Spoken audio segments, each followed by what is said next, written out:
नमस्कार, आप देख रहे हैं अपना उत्तर प्रदेश। मैं हूं आपके साथ सचिन चौहान।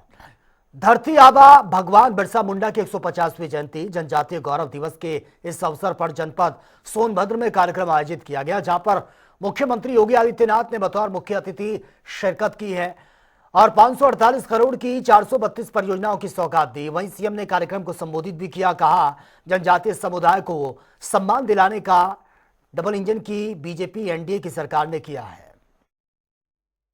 याद करिए, आज से 125 वर्ष पहले कैसी स्थिति रही होगी। साधन नहीं रहे होंगे, संसाधन नहीं रहे होंगे, कोई सुविधा नहीं रही होगी, लेकिन तब भी हमारा जनजातीय समुदाय देश की मुख्य धारा के साथ जुड़ करके भारत की स्वाधीनता के लिए आंदोलन कर रहा है, अपने अधिकारों के लिए आंदोलन कर रहा है और उसे सम्मान दिलाने का काम ये डबल इंजन की भारतीय जनता पार्टी की एनडीए की सरकार ने किया है। आज प्रधानमंत्री मोदी जी के कारण हम लोगों को इस राष्ट्रीय जनजातीय गौरव दिवस के साथ जुड़ने का अवसर प्राप्त हो रहा है और मुझे प्रसन्नता है, जनजातीय गौरव उत्सव के पखवाड़े में 15 दिनों से जो कार्यक्रम चल रहे हैं, हमने लखनऊ के कार्यक्रम में भी हम लोग थे। लखनऊ के कार्यक्रम में 22 राज्यों से टीमें आई थी, 22 राज्यों से, और उसमें हमारा जो सहभागी राज्य है, पार्टनर स्टेट है, वो अरुणाचल प्रदेश है। अरुणाचल प्रदेश के भी कलाकारों का मंचन आपने यहां पर देखा, मध्य प्रदेश के कलाकारों का मंचन आपने यहां पर देखा। बहनों और भाइयों, अपने पुराने वाद्य से, पुरानी कला के माध्यम से लोक कला और लोक संस्कृति को जीवंत बना करके, पुराने वाद्यों को जीवंत बना करके हमारे जनजातीय समुदाय ने भारत की लोक गाथा और भारत की लोक परंपरा को जीवंत बना करके उसे आगे बढ़ाने का काम किया। और आज जनजातीय गौरव दिवस के रूप में जो एक प्रदर्शनी यहां पे लगाई गई है, ये प्रदर्शनी उसी का उदाहरण है। ये प्रदर्शनी में जनजातीय गौरव से जुड़े हुए उनके सभी प्रकार से जुड़े हुए उनके जितने भी वाद्य हैं, उनके उस क्षेत्र में प्रचलित जो भी अन्य सामग्री है, उन्हें वहां पर स्थापित किया गया है। और हमारे लिए, मैं इस बात के लिए गौरव की अनुभूति करता हूं कि डबल इंजन की भारतीय जनता पार्टी की सरकार ने जनजातीय गौरव के संरक्षण करने के लिए बलरामपुर जनपद के मिलिया कोडम में हम लोगों ने एक जनजातीय म्यूजियम की स्थापना भी की है और वहां पे छात्रावास की स्थापना भी की है। सहारनपुर में विभागीय समीक्षा मीटिंग के दौरान एक अहम संदेश देते हुए उप मुख्यमंत्री केशव प्रसाद मौर्य ने अधिकारियों को सख्त निर्देश दिए हैं। उन्होंने कहा कि ग्रामीण क्षेत्रों से जुड़ी हर समस्या का समाधान गांव में होना चाहिए ताकि लोग भटकने को मजबूर ना हो। साथ ही उन्होंने यह भी कहा कि बिहार की जीत के साथ साथ विपक्ष पर जमकर निशाना भी साधा है। क्या कुछ उन्होंने कहा, एक बार सुन ले। इस देश के 3 नेता, एक तो कांग्रेस के श्री राहुल गांधी और उत्तर प्रदेश में एक उनके जोड़ीदार हैं पूर्व मुख्यमंत्री श्री अखिलेश यादव, और उन्हीं की जोड़ी में शामिल हो गए थे श्री लालू प्रसाद यादव के बेटे श्री तेजस्वी यादव। यह लोग सोचते हैं कि काम भारतीय जनता पार्टी के बूथ अध्यक्ष से लेकर के हमारे राष्ट्रीय अध्यक्ष तक करें और चुनाव में जीत कांग्रेस की हो जाए, सपा की हो जाए, राष्ट्रीय जनता दल की हो जाए, वह असंभव है। हम लोग जनता के बीच में सेवा करते हैं, मेहनत करते हैं, काम करते हैं, तो जीत हमारी होगी। फर्जी आरोप लगाना, और वह युग चला गया कि आप जातिवाद करके, आप तुष्टीकरण करके, आप बूथ कब्जा करके, आप वोटर लिस्ट में गड़बड़ी करा करके, चुनाव आयोग या अन्य संस्थाओं का दुरुपयोग करके हर चीज को अपने नाम दर्ज करा लेते थे। तो अब वो युग नहीं रहा और यह सही मायने में लोकतंत्र मजबूत हुआ है। सही मायने में बहुत पारदर्शी चुनाव हो रहा है। ऐसे ऐसे बिहार जैसे राज्य में जहां एक दो नहीं सैकड़ों सैकड़ों हत्याएं हो जाती थी चुनाव के समय, एक भी विवाद, एक भी रिपोर्ट, एक भी पुनर्मतगणना की कहीं से भी बात नहीं आई। तो शांतिपूर्ण और सफल चुनाव में एनडीए को ऐतिहासिक जीत मिली है। इससे ये तीनों तिकड़ी बौखला गई है और जो बौखला गए हैं उनको जवाब अभी तो बिहार ने दिया है। आने वाले समय में जिन राज्यों में चुनाव होंगे वहां की जनता भी देगी। इटावा में सपा महासचिव शिवपाल यादव के आगमन पर राजनीतिक हलचल तेज हो गई है। दरअसल एसआईआर को लेकर पार्टी कार्यकर्ताओं के साथ देर शाम तक मीटिंग हुई है, जिसके बाद शिवपाल यादव ने बीजेपी सरकार पर निशाना साधा। उन्होंने आरोप लगा दिया कि मौजूदा सरकार में मंत्री और अधिकारी लूट मचाए हुए हैं, भ्रष्टाचार चरम पर है, जनता खुद को ठगा सा महसूस कर रही है। बुलंदशहर में जल शक्ति मंत्री स्वतंत्र देव सिंह का दौरा राजनीतिक चर्चा का केंद्र बना है और इसके बाद मीडिया से बातचीत में उन्होंने यह साफ कर दिया कि देश की सुरक्षा से खिलवाड़ करने वालों को किसी भी कीमत पर बख्शा नहीं जाएगा। वहीं उन्होंने दावा किया कि नक्सलवाद पहली बार जड़ों से खत्म होता दिखाई दे रहा है। सुरक्षा एजेंसियां आतंकी नेटवर्क पर लगातार शिकंजा कस रही हैं। शताब्दी वर्ष जन्म जयंती को शताब्दी वर्ष के रूप में मनाया जा रहा है और सरदार पटेल ने जो देश के लिए काम किया, एक तरह का उनका जीवन त्याग और तपस्या का। आज़ादी के बाद पहले ऐसे लीडर थे जिनको कांग्रेस ने 15 राज्यों के बजाय 13 राज्यों के मत में वोट और कांग्रेस का जो राष्ट्रीय अध्यक्ष होता है वही देश का प्रधानमंत्री बनता है। तो 13 उनके पक्ष में देने के बाद भी वोट जब वो महात्मा गांधी से पूछने जाते हैं तो महात्मा गांधी कहते हैं कि आप पर्चा वापस लें। और ऐसा व्यक्तित्व चाहता था विद्रोह भी कर सकते थे, तब भी पूरा देश उनके साथ खड़ा था, कुछ भी कर सकते, लेकिन वो महात्मा गांधी से तर्क वितर्क नहीं किया।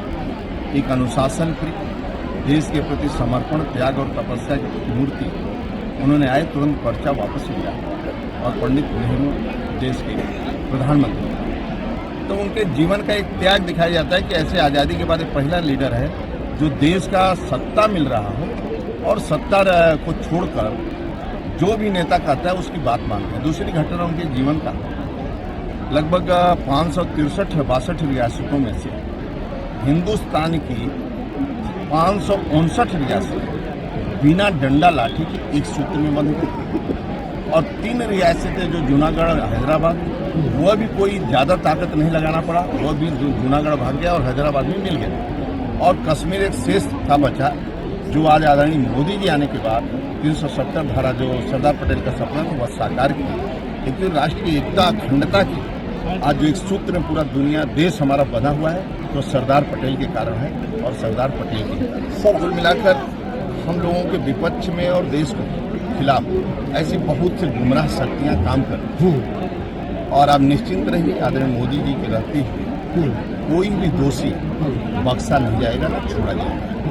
ये आदरणीय मोदी जी का शासन है देश में और कोई भी व्यक्ति है आतंकवाद को कुचल करेंगे। आप देख ही रहे हैं कि जो महात्मा गांधी का सपना था, कई पार्टी कई लोग प्रधानमंत्री बने, लेकिन आज नक्सलवाद जो हर जगह पनप रहा था बिहार से लेकर झारखंड छत्तीसगढ़, आज सभी जिले सुरक्षित होते जा रहे हैं क्योंकि 3-4 जिले और बचे हैं। सभी जिले सुरक्षित हैं आतंकवाद से भी, लेकिन ऐसी शक्तियां जो हम लोगों के खिलाफ गुमराह कर रही हैं, फिर भी जो दोषी रहेंगे वो कोई बचेगा नहीं। सभी दोषियों को कड़ा से कड़ा से।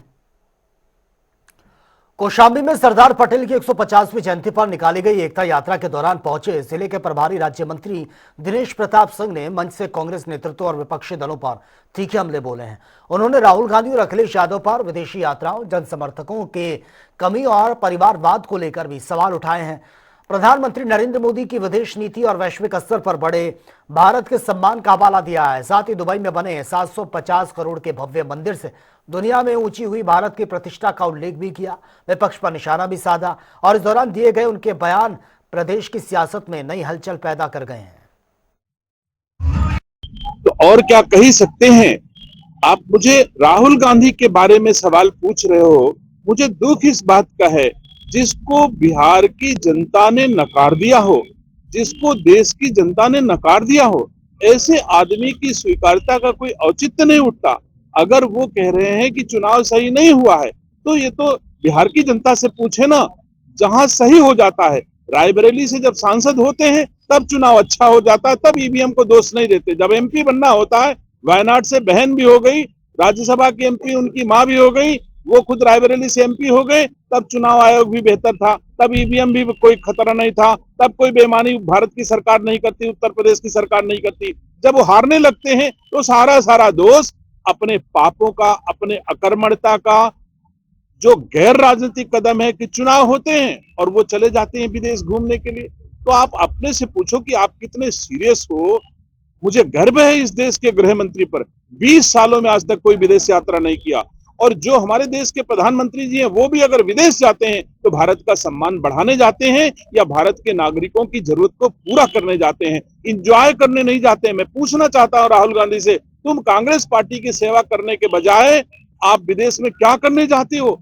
हर महीना तुम्हारा परिवार विदेश में मौज मस्ती करने जाता है और फिर भी कहोगे कि परिणाम विपरीत आए हैं। इसका दोषी भारतीय जनता पार्टी कैसे हो सकती है अथवा सरकारें कैसे हो सकती हैं? तो गलतियां अथवा अकर्मण्यता अथवा ऐसे लोग जो अपने हित के लिए पार्टियों का निर्माण किए हैं, जो प्राइवेट लिमिटेड कंपनी की तरह राजनीतिक पार्टियों का इस्तेमाल अपने परिवार के लिए और अपने हित के लिए करते हैं, उनके साथ अब जनता देश की नहीं रहना चाहती है। और जो अपने नहीं, भारत के लोगों की पीढ़ियों के लिए भारत को समृद्ध करना चाहते हैं, ऐसी भारतीय जनता पार्टी और ऐसी सरकारों के साथ आज भारत का हर नागरिक खड़ा है, इसलिए उनको बुरा लग रहा है। रांची शहर की गांधी समाधि क्षेत्र में ट्रैफिक पुलिस ने यातायात जागरूकता अभियान चलाया, जहां पर अभियान के दौरान लोगों को हेलमेट और सीट बेल्ट बांधने को लेकर वाहन चलाने की सलाह दी गई है। और वहीं पुलिस ने जागरूकता के साथ ही वाहनों को चालान भी काटे हैं। इसी पर हमारे संवाददाता की एक बार ये रिपोर्ट भी देख लेते हैं। यातायात माह के तहत रामपुर में एक अभियान चलाया जा रहा है कि लोगों को समझाया जा रहा है कि वाहन कैसे चलाएं, किस तरीके से चलाएं। अपने सहयोगी से कहूंगा वो तस्वीरें दिखाएं कि किस तरीके से इस समय चेकिंग करी जा रही है और हर गाड़ी को रोक के उनसे समझाया जा रहा है कि हेलमेट लगाएं, रिक्शे पे ज्यादा बोझ ना लादें। गाड़ियों को भी ये हिदायत दी जा रही है कि लिमिट से चलाएं। बच्चों के जो स्कूल छूट रहे हैं उनको भी बताया जा रहा है कि किस तरीके से 4 सवारी केवल लेके चलें, इससे ज्यादा ना लेके चलें। रामपुर से अपने सहयोगी के साथ सुरेश कुमार, जनता टीवी रामपुर। और बदायूं से एक दर्दनाक मामला सामने आया, जहां पर डिलीवरी के दौरान बच्ची होने पर महिला को उसके पति और ससुराल वालों ने पीट कर घायल कर दिया है और जिसके बाद उसको घर से भी बाहर निकाल दिया। महिला ने अपने माता पिता को खबर दी, जिन्होंने मूसाझाग पुलिस में शिकायत दर्ज करवाई है। वहीं घायल महिला को मेडिकल परीक्षण के लिए अस्पताल में एडमिट किया गया। फिलहाल पुलिस मामले की गहनता से जांच कर रही है।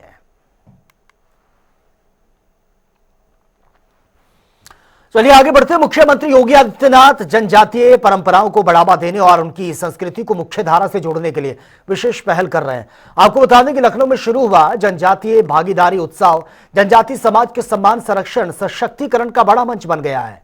बिरसा मुंडा जयंती पर आयोजित यह कार्यक्रम जनजातीय गौरव और सरकार की प्रतिबद्धता को भी मजबूत संदेश देता है।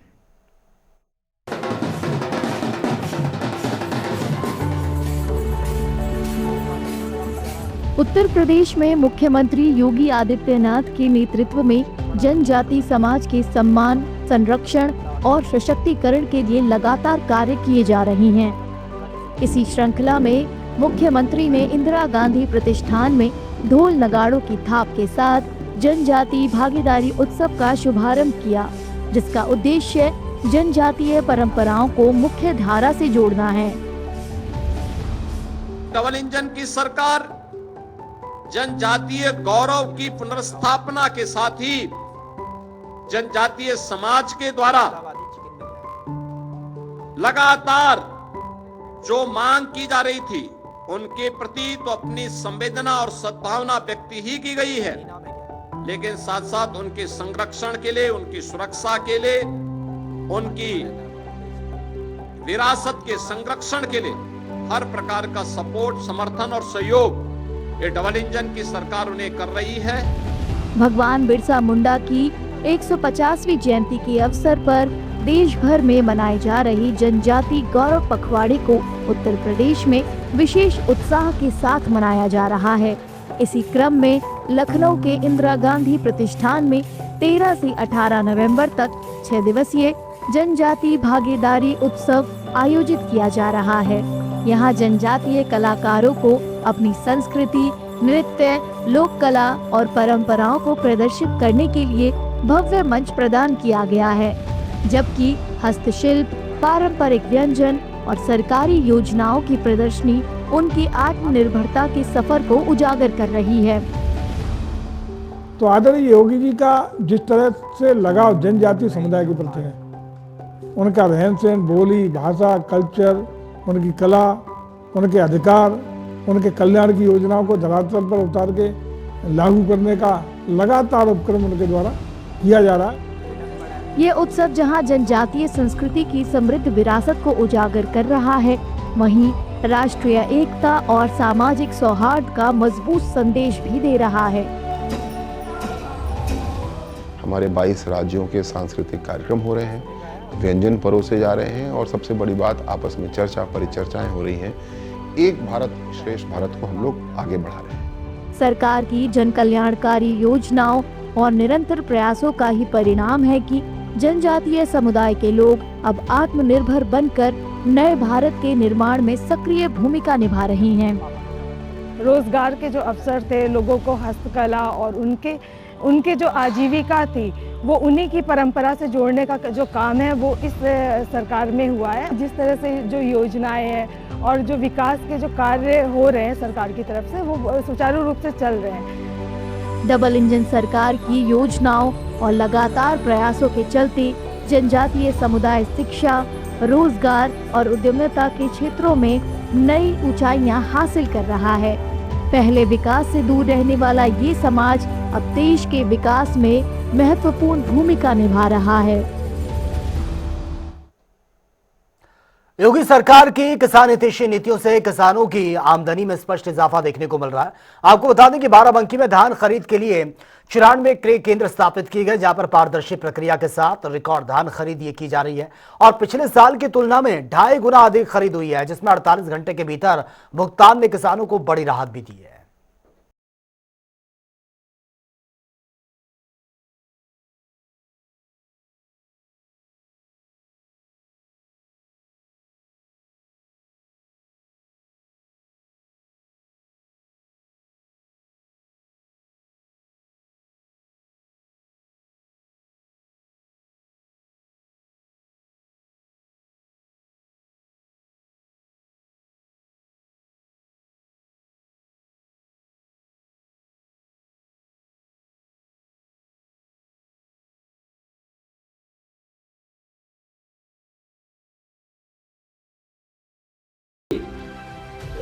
लेकिन मुनाफा बिचौलिया कमा लेता था। हमने कहा नहीं, जिस किसान की खेती होगी, जिसके नाम पर खेत होगा, उसी से हम खरीदेंगे। धान क्रय केंद्रों पर अब ई-पॉप मशीन से किसानों का बायोमेट्रिक सत्यापन हो रहा है। अब केवल पंजीकृत किसान ही अपनी फसल बेच सकते हैं। इससे बिचौलियों की भूमिका खत्म हो गई है। किसानों की सुविधा के लिए टोल फ्री नंबर 1800-1800-1500 जारी किया गया है। बाराबंकी जनपद में 94 धान क्रय केंद्र स्थापित किए गए हैं, जहां पर सरकार द्वारा निर्धारित गाइडलाइंस के अनुसार खरीद संपन्न कराई जा रही है। जैसा कि अन्नदाता किसान माननीय मुख्यमंत्री जी की प्राथमिकता में है, इसलिए खरीद केंद्रों पर उनकी सुख सुविधा के लिए उनको फसल बेचने को लेकर व्यापक इंतजाम किए गए हैं और एक पारदर्शी व्यवस्था बनाई गई है। इस बार रिकॉर्ड धान खरीद हुई है, जो पिछले वर्ष से 2.5 गुना अधिक है। सरकार 48 घंटे के भीतर किसानों को भुगतान कर रही है। योगी सरकार ने नॉन हाइब्रिड धान की कुटाई पर राइस मिलों को 1% रिकवरी छूट दी है, जिससे 13 से 15 लाख किसान और 2000 से अधिक मिल संचालक लाभान्वित होंगे। 167 करोड़ रुपए की प्रतिपूर्ति से लगभग 2 लाख रोजगार के नए अवसर बनेंगे। यहाँ पानी की व्यवस्था बहुत अच्छी है, तौल बहुत अच्छे से हो रही है, तौल में कोई शिकायत नहीं कोई कभी कर रहा है और हर बार की अपेक्षा इस बार कुछ ज़्यादा अच्छा व्यवस्था हो रही है। इस बार व्यवस्थाएं भी अच्छी है, खाने पीने के लिए पानी वाने की व्यवस्था है और सभी सेंटरों पे गुड़ रखा हुआ है। किसानों के लिए गुड़ खाइए, पानी पीजिए और टोकन वगैरह की सारी व्यवस्था बहुत अच्छी है यहाँ पे इस बार। योगी सरकार के प्रयासों से किसान अब सशक्त और आत्मनिर्भर बन रहे हैं। खेती और बाजार दोनों स्तर पर बदलाव साफ दिख रहा है। समृद्ध किसान, सशक्त उत्तर प्रदेश का सपना अब साकार हो रहा है। तो फिलहाल इस बुलेटिन में मेरे साथ इतना ही, लेकिन तमाम खबरों के लिए आप बने रहिए जनता टीवी के साथ। नमस्कार।